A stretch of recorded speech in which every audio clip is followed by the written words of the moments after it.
In the name of Allah, the most gracious and merciful. So last time हमने जो last topic पढ़ा था वो था थर्मल स्ट्रेसेस. सो अभी हम नेक्स्ट टॉपिक पढ़ते हैं, दैट इज़ पॉइजन्स रेशो. सो हमने स्टडी किया था कि अगर हम किसी भी ऑब्जेक्ट के ऊपर फोर्स अप्लाई करते हैं सो क्या होता है आपका, उसमें उसकी जो लेंथ है वो चेंज होती है. फॉर एग्ज़ाम्पल आप ये ऑब्जेक्ट देखें, हमने यहाँ पे ये फोर्स अप्लाई की P, इसके ऊपर इस डायरेक्शन में ये फोर्स अप्लाई की P. ये लोड कौन सा है? टेंसाइल लोड है. फोर्स की टाइप कौन सी है? टेंसाइल. सो इसकी एक सर्टेन लेंथ है L. सो और इसका एक डायमीटर है D.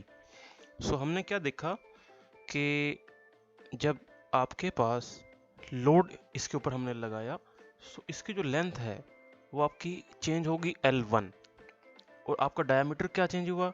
D1. सो क्या हुआ कि आपकी स्ट्रेन प्रोड्यूस हुई x डायरेक्शन में भी और आपकी y डायरेक्शन में भी. सो हम क्या करते हैं कि जो आपकी स्ट्रेन है y डायरेक्शन में, इसको हम कहते हैं लेटरल स्ट्रेन. सो इसको अगर हम डिवाइड कर दें लॉन्गिट्यूडनल स्ट्रेन से, सो ये जो रेशियो आती है इसको हम कहते हैं पॉइजन्स रेशियो. इसको हम म्यू से डिनोट करते हैं. सो अगेन ये आप यहाँ पे केस देखें, ये कंप्रेसिव लोड है. सो कंप्रेसिव लोड की वजह से ये आपके पास ये इस तरह की फिगर आ जाएगी. ये आपका जो ऑब्जेक्ट है ये कंप्रेस हो जाएगा. सो इसकी जो लेंथ है पहले L थी, सो ये कंप्रेस होकर इसकी लेंथ कम हो जाएगी, L1 हो जाएगी. सो इसका अगर डायमीटर शुरू में D था सो इसका डायमीटर जो है वो ज़्यादा होगा, D1 हो जाएगा. अब आप देख सकते हैं कि इसकी जो लेंथ है वो भी चेंज हुई है, डायमीटर भी चेंज हुआ है. इट मीन्स के डायमीटर चेंज हुआ है सो स्ट्रेन प्रोड्यूस हुई है लेटरल डायरेक्शन में, और इसकी लेंथ चेंज हुई है सो स्ट्रेन प्रोड्यूस हुई है आपकी लॉन्गिट्यूडल डायरेक्शन में. सो जब हम डिवाइड करेंगे आपके लेटरल स्ट्रेन को आपकी लॉन्गिट्यूडल स्ट्रेन से, सो इसको हम कहते हैं पॉइजन्स रेशो.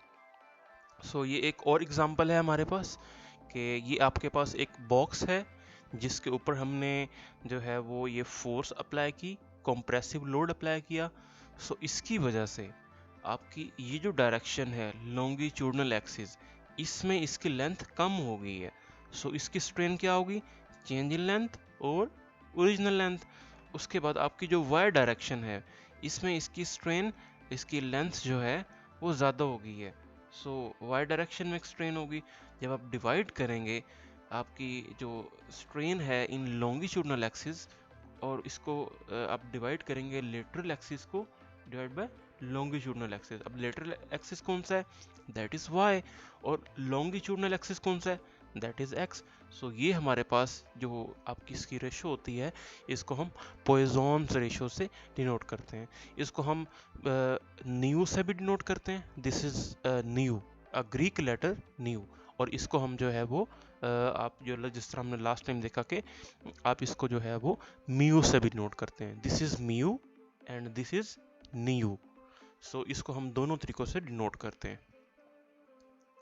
नाउ अगेन हम लास्ट टाइम इस तरह हमने पढ़ा कि शुरू में हमने आगे चैप्टर 1 में हमने देखा था कि जब किसी भी बार के ऊपर आप फोर्स अगर अप्लाई करते हैं सो हमने क्या कंसीडर किया था कि उसकी जो आपकी एक्स डायरेक्शन में स्ट्रेन प्रोड्यूस होती है, बट जो आपकी स्ट्रेस है ऑन वाई और जी डायरेक्शन वो हमने अज्यूम ये किया था कि वो ज़ीरो है. सो अगर आपकी एक्स डायरेक्शन में स्ट्रेन प्रोड्यूस हो रही है सो वाई डायरेक्शन में आपकी जो स्ट्रेन है और जेड डायरेक्शन में जो आपकी स्ट्रेन है वो ज़ीरो नहीं होगी. सो आपकी एक्स डायरेक्शन में स्ट्रेन किसके इक्वल है? Sigma x over E. सो आपके पास जो है वो पॉइजन्स रेशो क्या आ जाएगी? आपकी nu is equal to lateral strain over axial strain. So क्या होगा आपके पास कि लेटरल स्ट्रेन क्या है? Strain in Y direction which is epsilon of Y, and axial strain क्या होगी? Epsilon of X which is in X direction. So आपके पास जो पॉइजन्स रेशो है वो हमारे पास आ गई माइनस ई जी ओवर ई एक्स. सो अभी हमने लेक्चर के अंदर स्टडी किया था आपका कि stress is directly proportional to strain. So strain किसके इक्वल आ गई? Stress over epsilon, sorry stress over E. ये रिलेशन हमने लास्ट टाइम पढ़ा था। ये कौन सा था? Stress is equal to E into epsilon. So epsilon किसके इक्वल आ जाएगा? Sigma over E. सो अब अगर आप यहाँ पे देखें कि ये आपके पास जो सिग्मा ई, ये आपके पास एप्सिलॉन ई है ना, सो इसकी वैल्यू आप यहाँ से पुट कर दें, ये आपके पास क्या आ जाएगी? E z which is epsilon of z divide by nu. So जब आप इसको सॉल्व करेंगे सो आपके पास जो एप्सिलॉन वाई की वैल्यू है वो इसके इक्वल आ जाएगी, minus nu sigma x over E. So ये रिलेशन आपके पास आ जाएगा, epsilon of y is equal to epsilon of z. क्योंकि हमने क्या देखा है कि जो आपकी स्ट्रेन की वैल्यू है वाई और जेड डायरेक्शन में वो इक्वल है, लेकिन एक्स डायरेक्शन में डिफरेंट है, जिस डायरेक्शन में फोर्स अप्लाई हो रही है। सो यहाँ से आपके पास ये रिलेशन आता है which is epsilon of x is equal to sigma x over E. So यहाँ से आप एप्सिलॉन ऑफ एक्स की वैल्यू पुट कर देते हैं, जो कि क्या बनेगी आपकी? Epsilon of z divide by nu. So यहाँ से आप जो है वो एप्सिलॉन ऑफ जी की वैल्यू निकालेंगे। सो आपके पास ये रिलेशन आ जाएगा, minus nu into sigma x over E. अच्छा, पहले हमने क्या देखा है कि आपके पास जो स्ट्रेस लग रही है वो जस्ट जो है वो आपने एक डायरेक्शन में लगाई है। सो अभी हमने क्या किया है कि जो स्ट्रेस है वो 3 डायरेक्शन में अप्लाई कर दिया, sigma x, sigma y, sigma z. Now हमने क्या किया है, एक क्यूब लिया है। क्यूब क्या होता है? जिसकी आपकी सब साइड्स जो हैं वो इक्वल हों। सो लेट्स सपोज मैंने अज्यूम कर लिया है कि हमारे पास एक क्यूब है जिसकी आपकी जो साइड्स हैं ये 1 एक्स डायरेक्शन में भी 1 है, वाई डायरेक्शन में भी 1 है और जेड डायरेक्शन में भी 1 है। सो अभी हमने क्या किया, नेक्स्ट अभी हम देखते हैं कि आपकी जो ये रिलेशन है ये किस तरह आता है।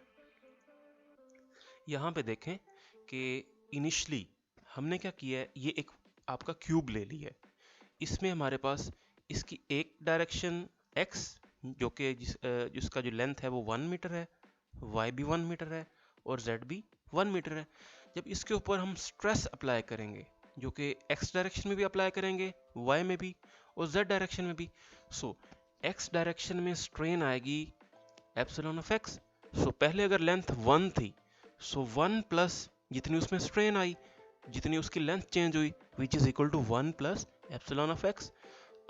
वाई डायरेक्शन में उसकी लेंथ अगर पहले 1 थी सो वाई डायरेक्शन में लेंथ इंक्रीज हो जाएगी, कितनी इंक्रीज हो जाएगी? 1 प्लस जितनी आपकी वाई डायरेक्शन में स्ट्रेन प्रोड्यूस हुई है, which is 1 plus epsilon of y. इस तरह आप z डायरेक्शन में देखें, सो z डायरेक्शन में पहले आपकी जो लेंथ थी वो 1 थी, अगेन आपकी उसमें स्ट्रेन प्रोड्यूस हुई, so 1 plus strain value in z direction which is equal to epsilon of z। So अभी आप देखें कि इसकी 3 डायरेक्शंस आपको गिवन है। x डायरेक्शन में क्या लेंथ है? 1 plus epsilon of x। y direction में क्या आपकी लेंथ गिवन है? 1 प्लस एप्सिलॉन ऑफ y। और z डायरेक्शन में कितनी लेंथ गिवन है? 1 प्लस एप्सिलॉन ऑफ z। सो अब क्या करते हैं कि इसका जो वॉल्यूम होगा वो क्या होगा? वॉल्यूम आपको पता है कि आपकी क्या होती है? Length width into height. So यहाँ पे देखें, ये volume is equal to length height into width. So ये आपके पास वॉल्यूम आ जाएगा इस क्यूब का जो कि अंडर स्ट्रेन है। नाउ इसको आप मल्टीप्लाई करेंगे, सो जो आपका प्रोडक्ट होगा दो एप्सिलॉन्स की वैल्यूज का, उसको हम निगलेक्ट कर लेंगे। क्यों निगलेक्ट करेंगे? क्योंकि आपकी जो स्ट्रेन की वैल्यू है वो बहुत कम है। फॉर एग्जांपल अगर मैं इसको मल्टीप्लाई करता हूँ तो क्या आएगा? 1 plus epsilon y plus epsilon x plus epsilon x plus epsilon y. अब ये जो epsilon x epsilon y multiply हो रहे हैं, इन दोनों को हम क्या करेंगे? हम इसको जीरो कर लेंगे। क्यों जीरो करेंगे? क्योंकि आपकी जो एप्सिलॉन एक्स है उसकी वैल्यू बहुत ही कम है। सो हमारे पास क्या आ जाएगा? इन दोनों की वैल्यूज हम उसको 0 कंसिडर कर लेंगे। सो जब आपके पास जो फैक्टर्स हैं जो कि मल्टीप्लाई हो रहे हैं, epsilon x, epsilon y, epsilon z, जब उनको हम 0 कर लेंगे सो आपके पास ये वॉल्यूम आ जाएगा। ये वॉल्यूम कौन सा है? जो कि स्ट्रेन जब प्रोड्यूस हुई है उस वक्त ये वॉल्यूम है। इनिशियल वॉल्यूम क्या था? 1 मीटर क्यूब। सो जब आप इस फाइनल वॉल्यूम में से इनिशियल वॉल्यूम आप माइनस करेंगे सो आपके पास क्या बच जाएगा? Change in volume. यानी कि जो आपके पास इनिशियल वॉल्यूम था उसमें से फाइनल वॉल्यूम में से इनिशियल वॉल्यूम जब आप माइनस करेंगे सो स्ट्रेस की वजह से जो वॉल्यूम इंक्रीज हुआ है आपका क्यूब का वो आपके पास ई की फॉर्म में आ जाएगा। सो आप इसमें से माइनस कर दें v माइनस 1, v की वैल्यू आपके पास क्या है? 1 plus epsilon x, epsilon y, epsilon z. इसमें से जब आप माइनस करेंगे सो ये माइनस माइनस कट जाएगा, ये आपके पास ई की वैल्यू आ जाएगी। नाउ हमें क्या पता था कि आपके पास एप्सिलॉन किसके इक्वल होता है? सिग्मा ओवर ई के। सो ई एक्स क्या आ जाएगा? Sigma x over E, plus E Y क्या आ जाएगा? सिग्मा वाई ओवर ई, और ई जेड क्या आ जाएगा? Sigma z over G. So ये हमारे पास क्या आ जाएगा? Sigma x plus sigma y plus sigma z over E minus. अब ये पॉइंट कहाँ से है? ये हम ये लास्ट में देखें, ये आपके पास क्या आ जाएगा? New sigma x over E. So ये जो रिलेशन है आपका, ये रिलेशन इसको आप यहां पे पुट करें। ओके, सो ये आपके पास यहां पे जब आप उसको सिग्मा एक्स किसके, एप्सिलॉन एक्स किसके इक्वल आ जाएगा? आपके पास sigma x plus sigma y plus sigma z over E minus ये जो आपके पास दो बचेंगे कौन कौन से? एप्सिलॉन वाई और एप्सिलॉन जी। सो ये 2 आपके पास जो है वो दोनों प्लस होके क्या हो जाएगा? -2 nu into sigma x plus sigma y plus sigma z over E. ये पॉइंट अगर आपको समझ नहीं आया सो क्लास में आप जो है वो मुझसे डिस्कस कर सकते हैं। मैं इंशाल्लाह I will explain this point in class. So let अभी आप अज्यूम कर लें कि ये पॉइंट आपके पास आ गया। सो इसको मैं क्लास में जो है वो मज़ीद डिस्कस भी कर दूंगा। नो ई की वैल्यू आपके पास क्या आ जाएगी? यहाँ से आप जो है वो कॉमन लें, 1 minus 2 into nu over E into sigma x plus sigma y plus sigma z. So यहाँ से आपके पास आपने ये कॉमन ले लिया। ओके, अब ये जो आपका फैक्टर है 1 minus 2 nu over E, okay, so ये आपके पास क्या आएगा? This one sigma x plus sigma y plus sigma z, this is equal to change in volume per unit volume. Now अगर आप किसी भी ऑब्जेक्ट को वाटर के अंदर आप जो है वो डिप कर दें सो क्या होता है आपके पास? उसके ऊपर जो प्रेशर लगता है वो हर डायरेक्शन में इक्वल लगता है। अब ये आपके पास क्या है? स्ट्रेस क्या होती है? Force per unit area. Pressure क्या होता है? Force per unit area. सो जो आपके पास ये स्ट्रेस की वैल्यू है ये आपके पास इक्वलाइज हो जाएगी किसके? आपके प्रेशर के। सो यहाँ पे भी हम सिग्मा एक्स को P लिख सकते हैं क्योंकि x डायरेक्शन में P प्रेशर लग रहा है, y डायरेक्शन में P प्रेशर लग रहा है, z डायरेक्शन में P प्रेशर लग रहा है।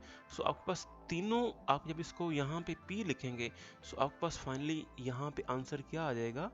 3P into 1 minus 2 nu over E, ये आपके पास पहले से मौजूद है। अब ये जो आपके पास फैक्टर है 1 माइनस 2 न्यू ओवर ई, इसका जब आप इन्वर्स लेते हैं इसको हम कहते हैं K, which is the bulk modulus या modulus of compression. Modulus of rigidity हमने क्या देखा था कि आपके पास जब आपकी लेंथ चेंज होती है सो उसको हम कहते हैं, सॉरी, मॉडुलस ऑफ इलास्टिसिटी। जब आप मॉडुलस ऑफ इलास्टिसिटी क्या होता है? जब आपकी लेंथ चेंज होती है स्ट्रेस के अप्लाई करने से सो उसको हम कहते हैं मॉडुलस ऑफ इलास्टिसिटी। अगर आपके स्ट्रेसेस के अप्लाई करने से वॉल्यूम चेंज हो रहा है इसको हम क्या कहते हैं? Modulus of compression. अभी हम आते हैं लास्ट टॉपिक की तरफ। यहाँ पे देखें, जस्ट हमने फोर्स अप्लाई की एक डायरेक्शन में सो हमारे पास x डायरेक्शन में क्या स्ट्रेन आई? इसकी वैल्यू ये आई। y और z डायरेक्शन में क्या आएगा? ये आएगा। सो अगर आप क्या करेंगे, जबकि टोटल स्ट्रेन की वैल्यू क्या आ जाएगी? Sigma x over E minus nu sigma x over E minus nu sigma x over E.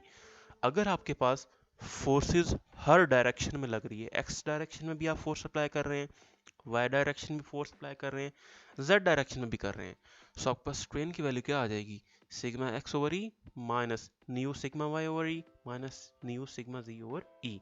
इसी तरीके से वाई डायरेक्शन में वाई ओवर ई प्लस आ जाएगा, दूसरे दो फैक्टर्स माइनस हो जाएंगे। जेड डायरेक्शन के अंदर जेड ओवर ई ये प्लस आ जाएगा, दूसरे दोनों फैक्टर्स जो हैं वो माइनस हो जाएंगे। सो इस तरीके से ये आपका अगेन ये फैक्टर्स आ गए। अगर अगेन आपको ये इसकी अभी समझ नहीं आती, let me know in the class, I will explain this again. Next हमारे पास है शेयरिंग स्ट्रेन। अभी हमने स्ट्रेन कौन सी स्टडी की थी, आपकी टेंसाइल स्ट्रेन। आप फोर्स अप्लाई करते हैं, लेंथ चेंज होती है। सो अभी लेट्स सपोज आपके पास ये एक ऑब्जेक्ट है जिसमें आपने ये नीचे इसको फिक्स्ड किया हुआ है, आप शेयरिंग फोर्स अप्लाई करते हैं। सो आपका ये जो ऑब्जेक्ट है वो कुछ इस तरीके से हो जाता है। सो आपके पास शेयरिंग स्ट्रेन क्या होगी, ये आपकी विड्थ जो कि ये पॉइंट बनता है डिवाइड बाय ये हाइट, इस ऑब्जेक्ट की हाइट। सो इसको हम कहते हैं शेयरिंग स्ट्रेन।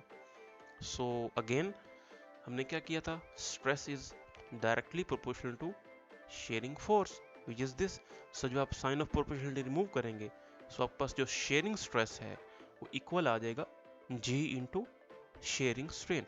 ये उसी तरीके से जिस तरह हमने किया था, epsilon is equal to E into sigma x. So यहाँ पे क्या आ रहा है आपके पास, shearing strain, shearing stress which is tau is equal to G into आपका जो gamma of x y which is shearing strain. So tau x y क्या है, shearing stress, gamma x y क्या है, शेयरिंग स्ट्रेन, जी क्या है, modulus of rigidity या shear modulus. Examples जो है वो हम बाद में करेंगे इंशाल्लाह।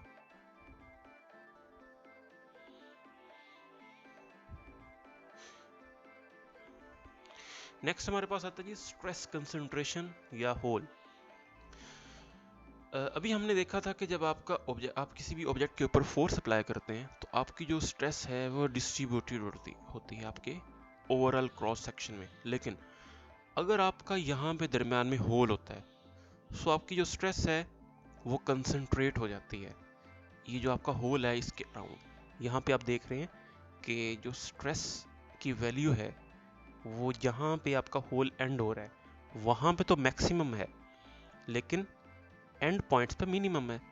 सो जब आप डिवाइड करते हैं मैक्सिमम को मिनिमम से, सो आपके पास एक फैक्टर आ जाता है। इस फैक्टर का जब आप ग्राफ प्लॉट करते हैं आर ओवर डी से, अब आर क्या है, इस आपके सर्कल का रेडियस है, डी इसका जो आपका इसका डी टॉप पे और बॉटम पे ये डायमीटर है, ये आर, इसमें से जो टॉप डी और ये फाइनल डी, टोटल आपका कैपिटल डी है।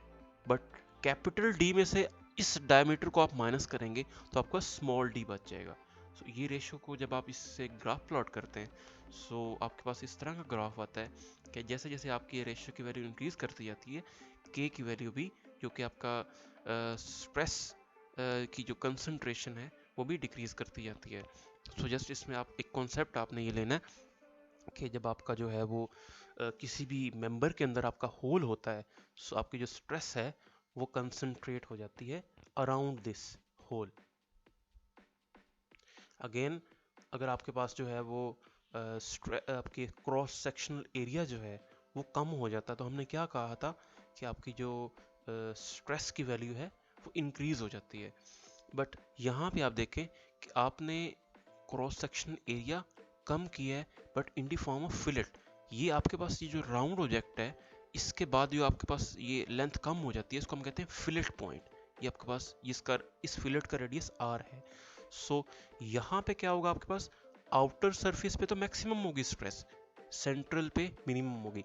यानी कि प्रीवियस केस में क्या था, इसके सेंटर पे जो है वो एंड पे मिनिमम थी और आपके सर्कल के बाद जो है वो मैक्सिमम थी। बट यहाँ पे क्या हो रहा है कि आपके जो आउटर पार्ट है वहाँ पे मैक्सिमम है, सेंटर पे जो है वो उसकी मिनिमम वैल्यू है। अगेन इस तरह आपके पास ये ग्राफ प्लॉट होता है, के की वैल्यू वही है मैक्सिमम ओवर एवरेज वैल्यू, और आपके पास जो आर और डी है, डी क्या है इसका डायमीटर फिलेट का, आर उसका रेडियस। तो इस तरह आपके पास एक ग्राफ प्लॉट होता है। तो इसमें ज़्यादा इतना याद रखने वाली चीज़ नहीं है, जस्ट आप इस कॉन्सेप्ट को याद रखें कि अगर आपका जो मेंबर की शेप चेंज हो तो आपकी स्ट्रेस की शेप किस तरह बनती है। सो अगेन जो है वो एग्जांपल्स हम बाद में देखेंगे। जो है वो अभी हम लास्ट टॉपिक हमारा है रेजिडुअल स्ट्रेसेस। सो हमने क्या पढ़ा था कि किसी भी स्ट्रक्चर एलिमेंट को जब आप उसकी यील्ड स्ट्रेस से ज़्यादा डिफॉर्म करते हैं सो वो परमानेंटली डिफॉर्म हो जाता है। अब अगर हम उसके ऊपर स्ट्रेसेस जो हैं वो अगर उसके ऊपर हम जो है वो रिमूव कर दें सो आपका जो स्ट्रेस उसके अंदर जो है वो स्ट्रेन आई हुई है वो रिमूव नहीं होगी। सो ये बेसिकली जनरल केस के अंदर नहीं होता। अगर आप स्ट्रेस रिमूव भी कर दें तो उसके अंदर कुछ आपकी स्ट्रेस की वैल्यू रह जाती है, उसको हम कहते हैं रेजिडुअल स्ट्रेसेस। सो अगर आपने किसी भी ऑब्जेक्ट को डिफॉर्म कर दिया है after applying stress which has value more than sigma y which is yield stress, so आपका ऑब्जेक्ट परमानेंटली डिफॉर्म हो जाता है। सो अब अगर आप उसकी स्ट्रेस की वैल्यू रिमूव करेंगे सो वो मुकम्मल तौर पे आपने तो एक्सटर्नली रिमूव कर दी बट उसके इंटरनली जो आपकी स्ट्रेस की वैल्यू है वो रिमूव नहीं होगी। तो उसके अंदर कुछ स्ट्रेसेस की जो वैल्यूज़ हैं वो रहेंगी, उसको हम कहते हैं रेजिडुअल स्ट्रेसेस। सो ये हमारा जो है वो चैप्टर नंबर 2 जो है वो एंड हो गया। यही टॉपिक्स जो है वो आपने स्टडी करने हैं, जो टॉपिक हमने स्किप किए हैं वो आपने नहीं करने। अगेन कुछ पॉइंट्स अगर आपको समझ नहीं आया वो मिसिंग है, सो जिस तरह मैंने अब एक आपको एक्सप्रेशन समझाया आई होप सो कि जो है वो आपको आगे होगा, बट स्टिल अगर आप उसको नहीं समझे तो आप क्लास के अंदर जो है वो उसको मुझसे पूछ सकते हैं। Thank you very much. अल्लाह हाफिज़।